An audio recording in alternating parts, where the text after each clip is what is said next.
நரசிங்கபுரம் கோவில் வரலாறு. நரசிங்கபுரம் அமைந்துள்ள திருவள்ளூர் மாவட்டம், தமிழ்நாட்டில் இருக்கும் புகழ்பெற்ற நரசிம்மர் கோவில்களில் ஒன்றாகும். இந்த கோவில் அருள்மிகு லட்சுமி நரசிம்மர் பெருமானுக்கு சமர்ப்பிக்கப்பட்டுள்ளது. வரலாறு மற்றும் தெய்வீக முக்கியத்துவம்.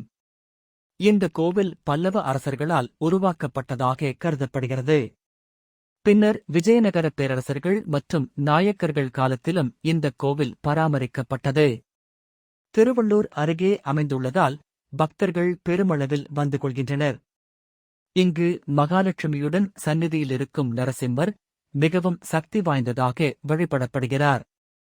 இந்த கோவில் சிறப்பாக கருதப்படுவதற்கு காரணம், இங்கு நரசிம்மர் வெகுநாள்களாக தரிசிக்க அருளியதாக மக்களால் நம்பப்படுகிறது.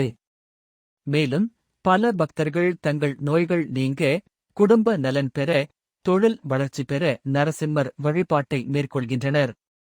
கோவில் சிறப்புகள். மூலவர் நரசிம்மர், தாயார் மகாலட்சுமி. பிரசித்தி பெற்ற பிரகலாத வரதா நரசிம்மர் திருக்கோலம். ஆண்டுதோறும் நரசிம்ம ஜெயந்தி விமரிசையாக கொண்டாடப்படுகிறது. சனிக்கிழமைகளில் சிறப்பு பூஜைகள் நடைபெறுகின்றன. இந்த கோவிலுக்கு சென்று வழிபடுபவர்கள் நரசிம்மரின் அருளால் சகல நலன்களும் பெறுவார்கள் என்று பக்தர்கள் நம்புகின்றனர்.